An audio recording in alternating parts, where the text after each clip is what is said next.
But as the night wore on, something shifted. Puff became increasingly agitated, checking his watch, making phone calls, whispering to security. Christopher noticed but didn't think much of it. His mentor had been stressed lately.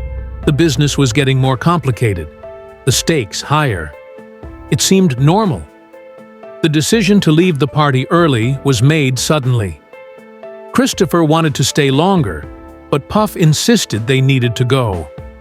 The convoy was arranged quickly. Too quickly, some would later say. The security detail that was supposed to follow got separated. The route they took wasn't the usual one. Small changes that, individually, meant nothing. Together, they created the perfect storm. As Christopher settled into the passenger seat of the GMC Suburban, he felt a strange sense of unease. Something felt different about this night, but he couldn't put his finger on what. The radio was playing his own music, Hypnotize, and for a moment, he allowed himself to feel proud. From the corner of Fulton Street to the radio in Los Angeles, he had made it. He had actually made it. The red light at Wilshire Boulevard and Fairfax Avenue lasted longer than usual, long enough for Christopher to notice the Impala SS pulling alongside, long enough for him to see the window rolling down, long enough for recognition to flash in his eyes, not of the shooter, but of the setup. In those final seconds, as the bullets tore through the door, Christopher Wallace understood the truth. The betrayal wasn't from strangers. It was from my family. The aftermath was immediate and devastating. Puff's reaction seemed genuine. The tears, the grief, the anger. He spoke at Christopher's funeral, promising to carry on his legacy, to make sure his friend's death wasn't in vain. The media portrayed him as the grieving mentor, the loyal friend devastated by the loss of his protégé. For 26 years, that narrative held. But stories have a way of evolving. Truth has a way of surfacing. In 2024, sealed court documents allegedly revealed a different story. Not the grieving friend narrative, but something far darker and more complex. Witnesses who had been silent for decades began to speak. Financial records that had been buried came to light. And slowly, piece by piece, a different picture emerged. The revelation didn't come all at once. It started with whispers, rumors, unnamed sources claiming they had new information about Christopher's death. Then came the court filings, the sealed documents that allegedly contained explosive testimony. Former bad boy employees, security personnel, even family friends began to tell stories that contradicted the official narrative. According to these alleged revelations, Puff's involvement wasn't as the grieving friend, but as someone who had foreknowledge of what was going to happen that night.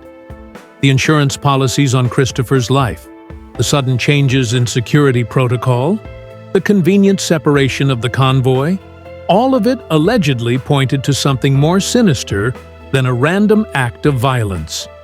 The courtroom atmosphere was electric when these allegations were first presented. Families' members sat in stunned silence as lawyers outlined a case that painted Puff not as mentor and friend, but as someone who potentially orchestrated or allowed the death of the man who had made him rich and famous. The betrayal aspect cut deeper than any bullet. The idea that Christopher had trusted the wrong person with his life. Witness testimonies allegedly painted a picture of financial motivations and insurance policies that would benefit Puff significantly upon Christopher's death. Some claimed there were conversations about Christopher becoming too big, about him wanting more control over his career and finances. Others spoke of mounting tensions between the two men in the weeks before the murder. Tensions that had been hidden from the public. The most damaging allegations centered around the night itself. Security footage that had never been released allegedly showed Puff making phone calls at specific times. Financial records allegedly revealed payments to individuals who were later connected to the murder. And most shocking of all, Witness testimony allegedly claimed that Puff had knowledge of the planned attack and did nothing to prevent it. For Christopher's family, these revelations were devastating. His mother, Valletta, who had trusted Puff for decades, who had considered him like a son, was forced to confront the possibility that her son's closest friend might have been involved in his death. His children, who had grown up calling Puff Uncle Puff, had to grapple with the idea that their father's killer might have been hiding in plain sight. The hip-hop community's reaction was seismic. Artists who had worked with Puff, who had considered him a mentor and friend, began to question everything they thought they knew. Social media exploded with reactions ranging from disbelief to anger to calls for justice.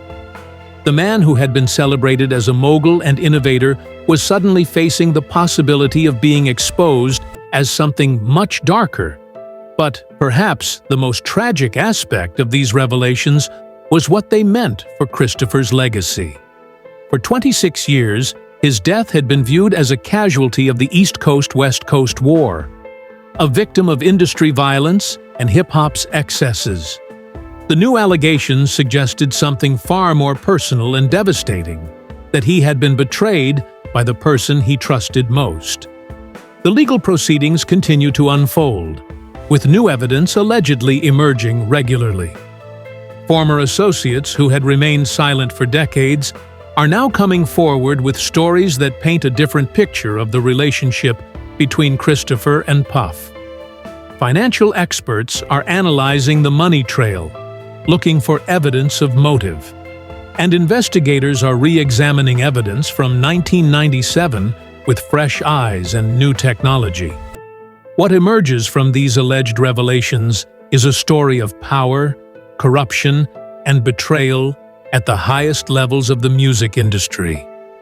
It's a reminder that loyalty and business can become deadly enemies, that success can corrupt even the closest relationships, and that the price of fame can be higher than anyone imagines. Christopher Wallace's story isn't over. It's just beginning to be truly told.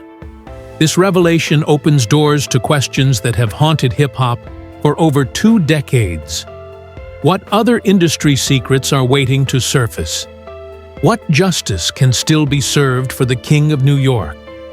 Every time you hear Juicy or Big Papa, remember that Christopher deserved better.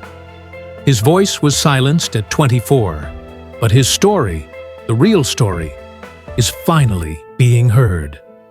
Don't let his truth die with him. The investigation continues, the legal proceedings move forward, and the truth slowly emerges from decades of lies and cover-ups. For Christopher Wallace, for his family, and for hip-hop itself, justice may finally be within reach. But it's taken 26 years to get here, and the journey isn't over yet. The King of New York deserves nothing less than the complete truth, no matter how painful that truth might be.